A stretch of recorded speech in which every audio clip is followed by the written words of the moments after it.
Good evening, and welcome to this evening's webinar on designing business innovation using the business model canvas. This webinar will be led by Donald Smith. Before we begin, I'd like to take you through a few important points.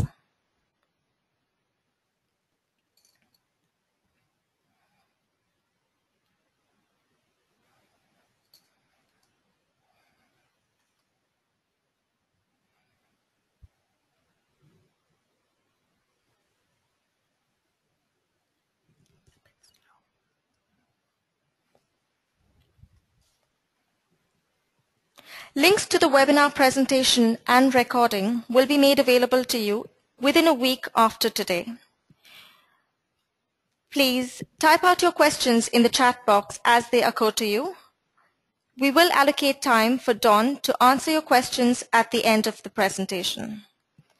I will pass this over to Don now to take over. Enjoy the webinar.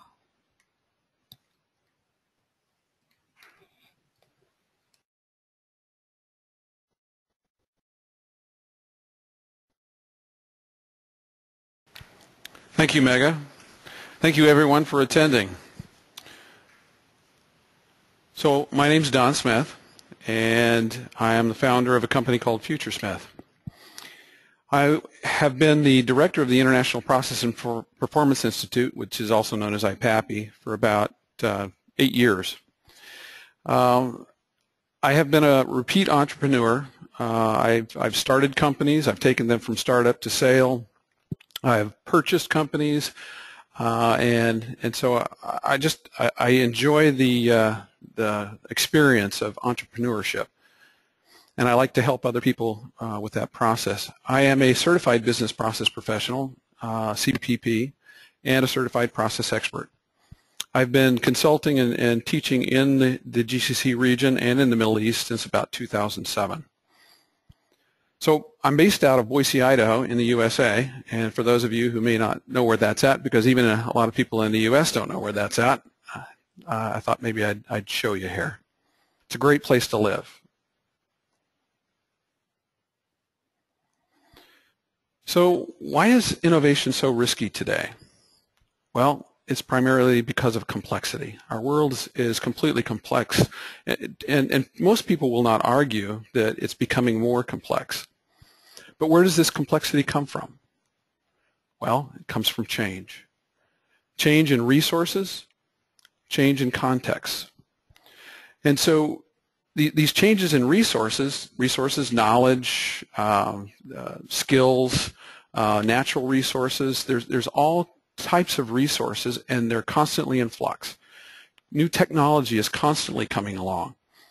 The context change in terms of individuals, that the demographics, people moving around in the world more, the convergence of all manner of cultures, and all these contextual changes, including the resource changes, make this complexity much more significant than it's ever been in the past.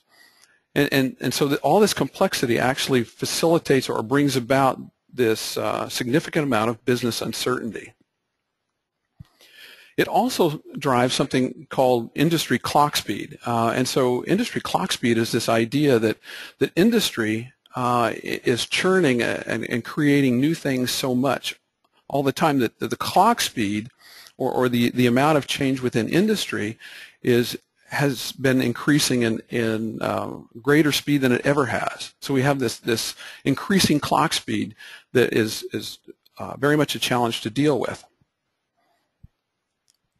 So the effect of increased complexity, back in the day when complexity was low, and we also had low uncertainty over time. So we could actually kind of predict what the future would bring. We could do strategic planning, and we could have some idea that our assumptions about what was going to happen would actually be fairly accurate. However, today with complexity high, it's a different story. With high uncertainty, we really don't know, and those assumptions actually are increasing. Higher uncertainty actually contributes to increasing assumptions. So when we look at innovation success, there's a curve. And this curve is based on the assumptions. So again, back in the day when assumptions were low and knowledge high, we had a pretty good idea that what we were going to work on in terms of innovation, what we were developing, would probably have a good chance of success. However, today, assumptions being fairly high and knowledge being fairly low, that's a different story. Now, the interesting thing is it's not that we actually know less. There's just so much more to know because knowledge is doubling now at a rate of anywhere from 12 to 13 months. And that gap or that timeline is actually increasing significantly. So what that means for us is innovation risk is increasing significantly.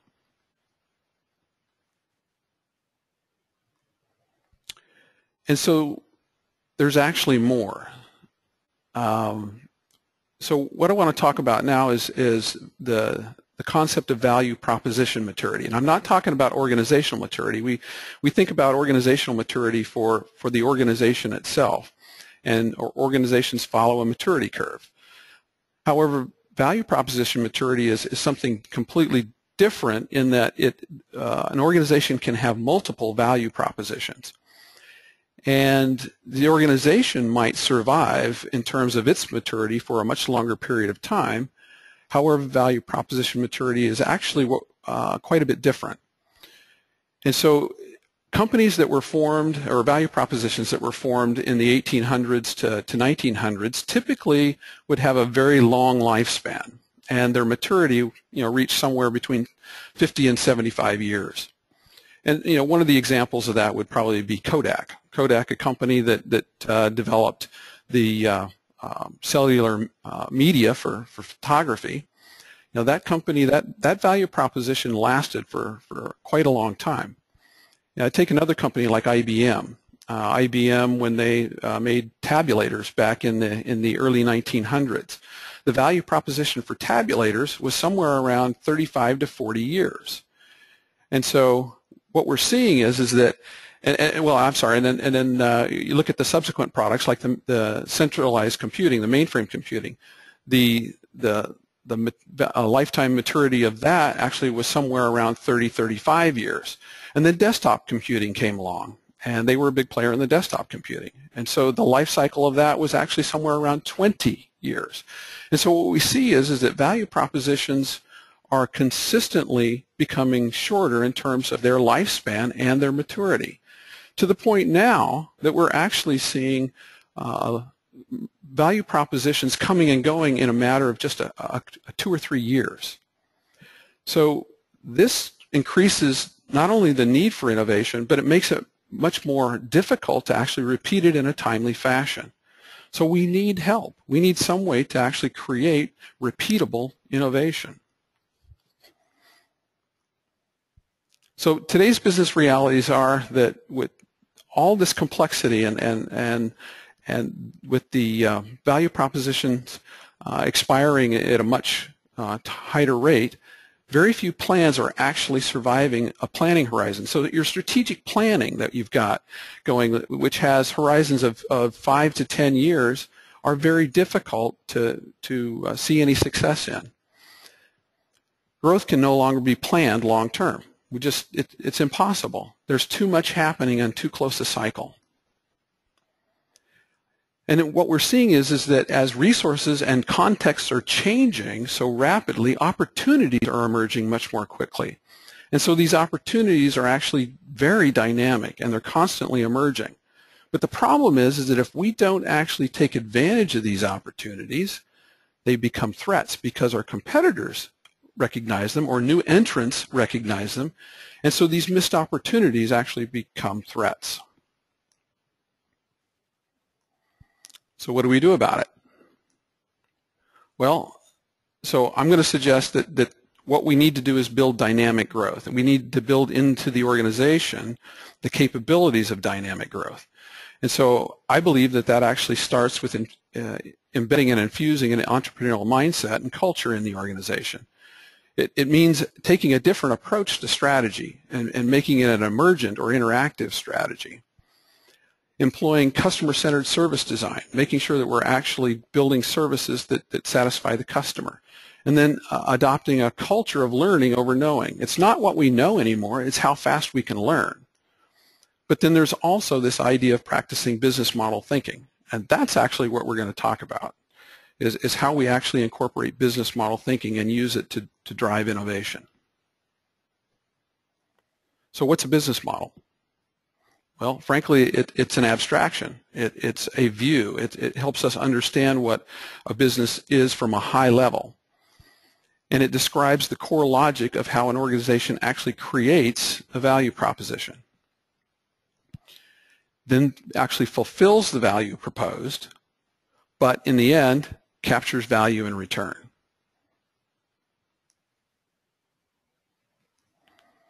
So where do business models fit?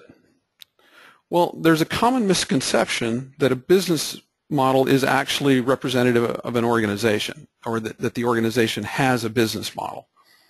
Well, that's not exactly true. The organization has multiple offerings or services. I like to call them services, but you can call them offerings. So the offerings within an organization, there can be more than one. Smaller organizations may only have one, but typically most organizations have more than one offering. And within the offerings, we have business models. And so any offering may have one or more business models.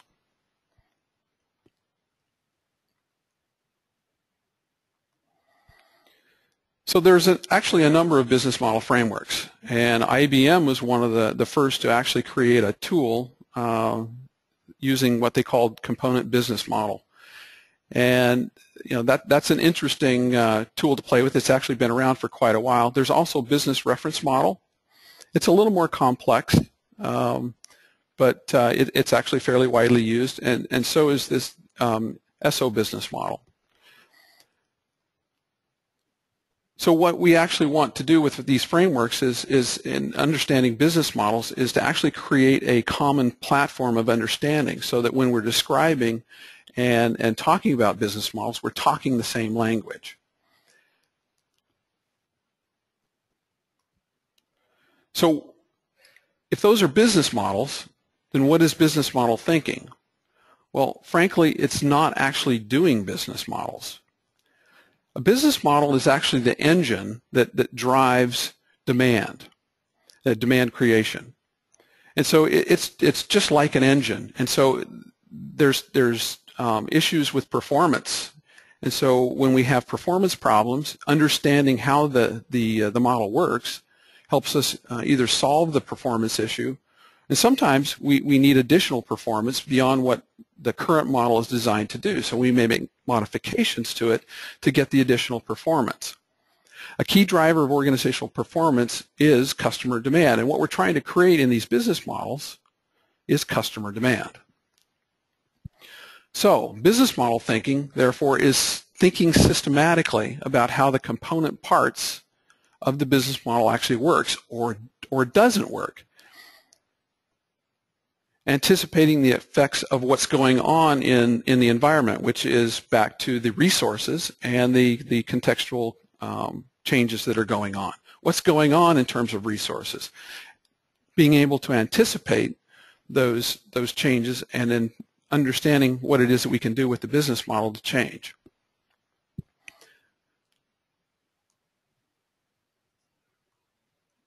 So how does this actually help us with innovation? Well, I like this quote from Buckminster Fuller. The best way to actually predict the future, design it. And that's where innovation comes in. Business model thinking and a good modeling tool can actually help us create that new place we want to be. So what I'm going to suggest to you is a tool that I have come to really enjoy because it's elegant in its simplicity, and it's called the Business Model Canvas. And it comes from a book called Business Model Generation, and I highly encourage you to acquire it. So this is the Business Model Canvas. Again, very simple and therefore very elegant. It's a one-page depiction of the rationale of a business. There are 9 building blocks. In the 9 building blocks, and we're going to go through each one at a time. The 9 building blocks actually make up what it is that it takes to actually deliver a value proposition. I like to start with the customer segments, but by the way, you can actually start anywhere. There's no particular place you have to start, but I do think it starts with the customer. And so what we want to do in the customer segment is actually describe the customer in enough detail so as to actually be able to understand who they are, and even describe them in such a way that if they were in the same room, they go, oh, that's me, you're talking about me. We also want to identify what the customer's job to be done is. What is the job that the customer is really trying to do? That helps us understand what it is that we should be helping them in terms of doing their job. What pain is the customer experiencing? If we understand their pain, then we again understand how we can actually ease that pain. We also want to consider, what do they gain from the value proposition? What will help them? What will actually increase their satisfaction? So by the way, if we have a little trouble answering these questions, there's another little tool that's also included in the book, and it's called the Customer Empathy Map. And this Customer Empathy Map asks the questions that lead us to the place where we can actually understand what the customer perceives as pain and what they potentially can gain. So the central piece of the business model canvas is the value proposition. This is the value that we are proposing to the customer, because an organization can only propose value. The value proposition is the benefit that the target customer gets or realizes from the offering. So if you list a product or the name of a service, that's not what this is about. It's the benefit that they get from the product or service. So try to stay away from placing in here your product name or the product genre. That's not what's being asked for here. We're looking for the actual benefits, the value that is being derived by the customer. How does it help the customer do the job? How does it actually help them create that gain that they're looking for or solve their pain? The next thing we're going to talk about is the channel. The channel is how we actually get the value proposition to the customer. How do we deliver it? Well, we can actually own the relationship with the customer, or we can partner for it. And so those are 2 ways to describe the channel. Also, we can describe it in terms of direct or indirect. And then we can describe it by how we actually approach them. Do we have a sales force where we go direct to the customer and talk to them and sell to them? Or is it through a website that the customer comes and we sell to them? Or it could be that we own it and it's indirect through company stores. We have company stores that the customer chooses to come to the store. Or we can partner, and distribution and partner stores are a common way for us to partner for that. What we also want to consider in this is there are actually multiple phases in the channel, and we can actually use different aspects of that channel, or the channel parts, to do different parts of the phases. We're not stuck with only doing a channel partner with the whole phase. We can create awareness directly. We can use marketing channels to create awareness, and then we can actually use the partner channel to do evaluation and purchase and potentially delivery. But so each one of these components, we want to understand what it is that we're doing, what parts of the channel we're actually using in each of the phases.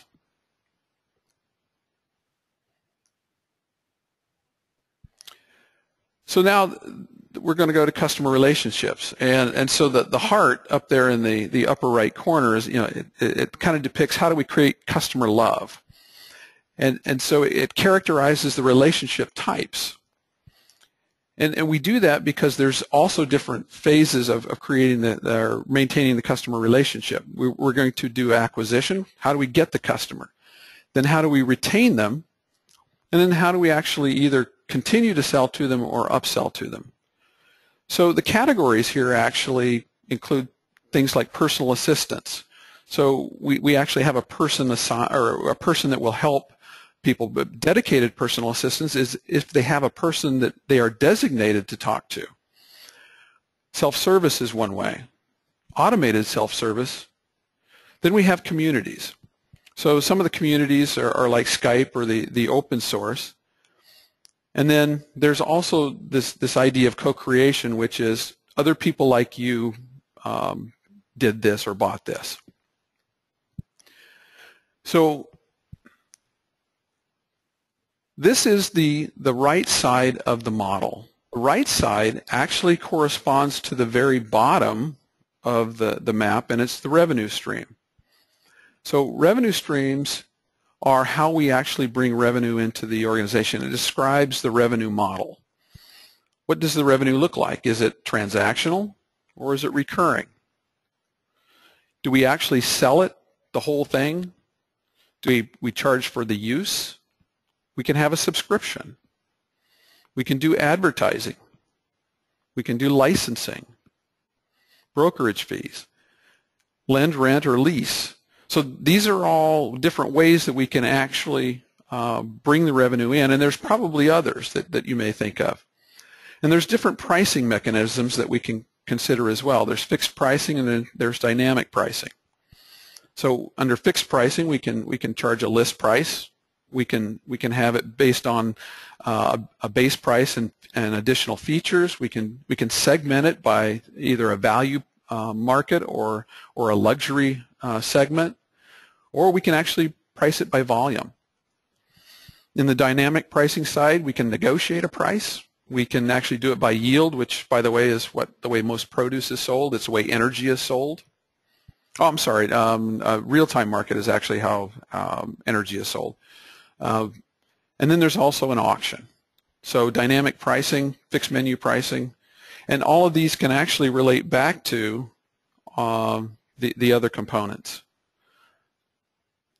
Okay, so now we're going to shift to the left side. On the left side, we have key resources. Key resources are the assets that the organization has to create the value proposition. So we can own the assets, we can lease them, or we can employ them, and that includes human resources.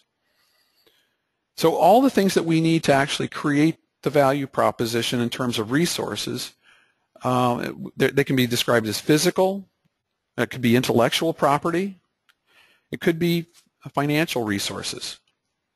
It can also be human resources.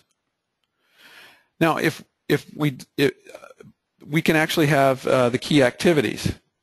In the key activities, those are the things that we do to create the value proposition. So categories of activities include production. We can actually produce it, make it. Problem solving. Healthcare is one of the big problem solving industries. Consulting.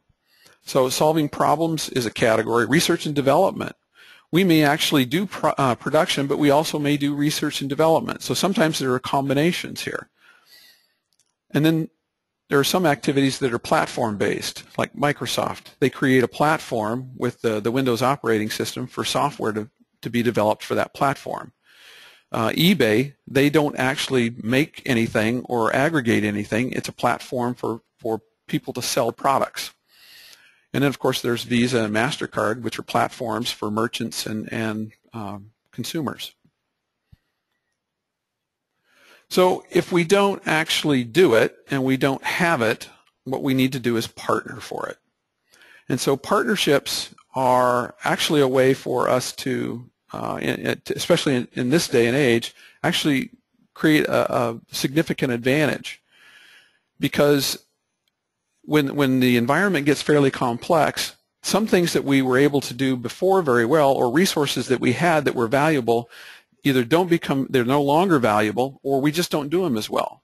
So we can optimize our business model by partnering, and it helps us to reduce risks, and it gives us access to resources that maybe we've never had, or we have difficulty getting.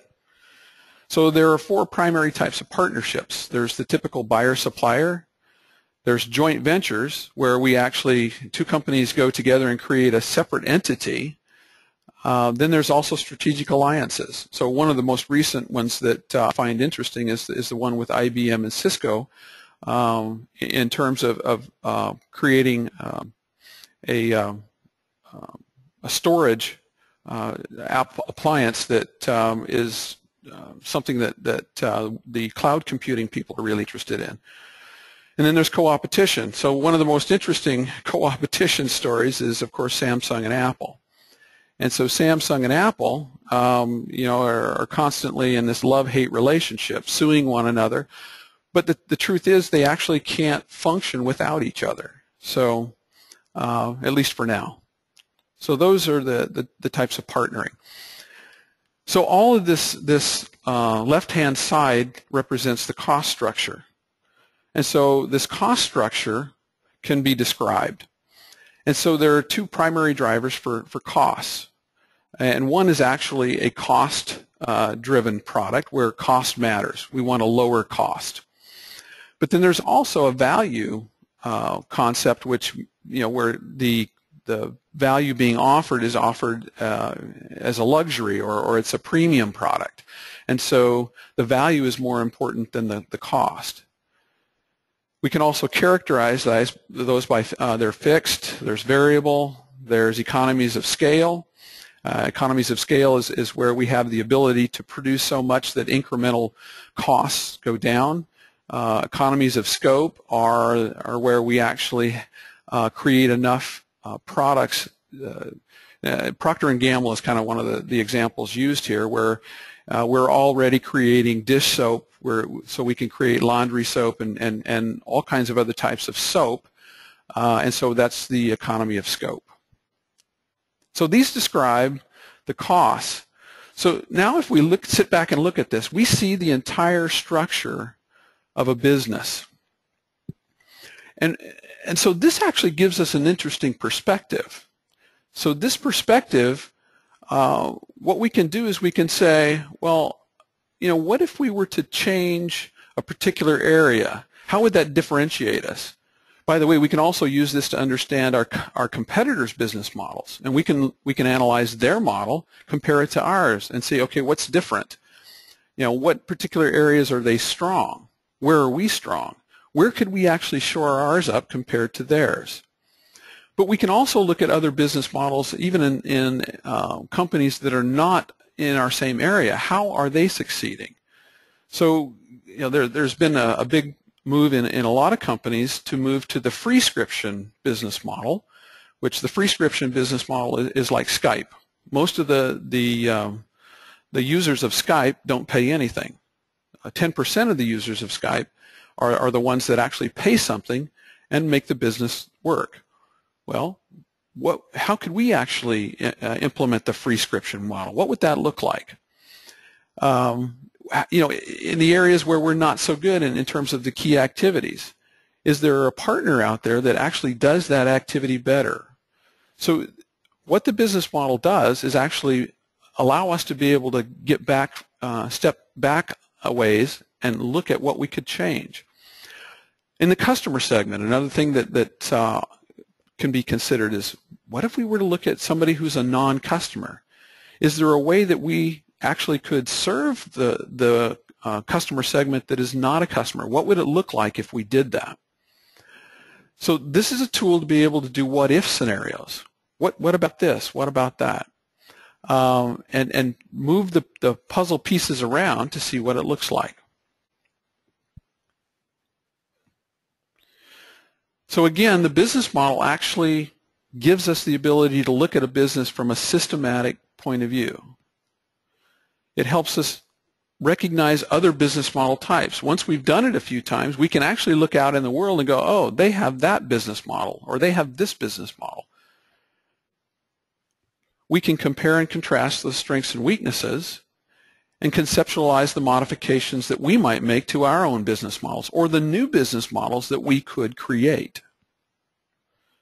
And so we can actually use the business model canvas to innovate, not just in our value propositions, but we can actually innovate new business models entirely.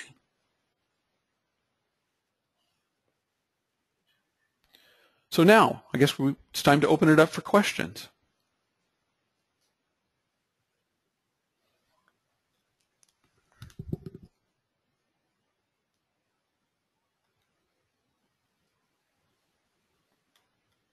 So one of the common questions is, where do I actually get more information about the business model canvas and business model generation?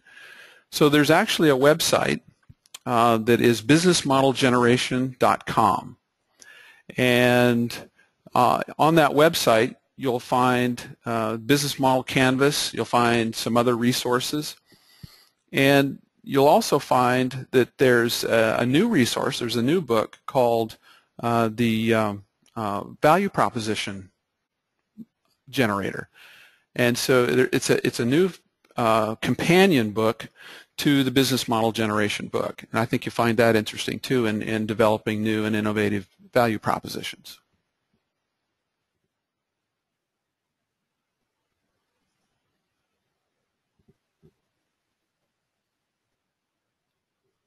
Well, not seeing any. Okay, well, it looks like the presentation was fairly self-explanatory. So thank you for attending. I appreciate your attention to it. And if there's any questions that I can answer, I'm available via email. And so you can find that email on this slide.